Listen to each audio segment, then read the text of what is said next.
Bonjour à vous, comment allez-vous bien aujourd'hui? J'aimerais vous parler de quelque chose qui me tient à cœur, qui est de prendre soin de soi.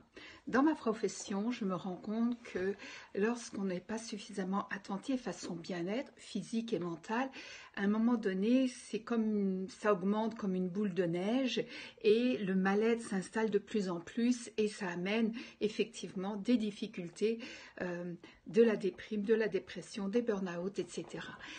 Mais souvent, les gens sont partagés parce que prendre soin de soi, c'est comme si on se faisait passer avant les autres, donc qu'on était égoïste ou qu'on n'avait pas assez d'empathie ou qu'on n'était pas quelqu'un avec des bonnes relations puisqu'on s'orientait vers nous-mêmes, on était presque narcissique ou centré sur nos besoins sans penser aux autres. Alors je voudrais vraiment faire la différence.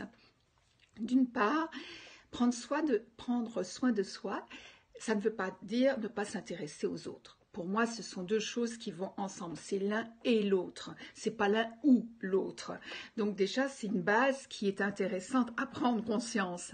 Mais aussi l'autre chose qui est importante, c'est que quand vous êtes bien mentalement et physiquement, qu'est-ce qui se passe? Eh bien, votre entourage en bénéficie parce que vous rayonnez plus, parce que vous êtes plus souriant, plus dynamique, plus plein d'activité, plein d'énergie. Donc tout le monde en profite, vous et les autres. Donc je ne crois pas que ça soit négatif de prendre soin de soi. Ça dépend comment on le fait. Bien sûr, c'est évident. Et ça dépend avec quels outils ou quelles méthodes. Mais vous trouverez dans tout ce que je vous ai écrit et tout ce que j'ai fait comme vidéo sur mon site et dans mon programme Rebondir, des bons outils pour prendre soin de vous tout en étant bien avec les autres. Sur ce, je vous souhaite une très belle journée où vous allez bien prendre soin de vous. À bientôt, au revoir.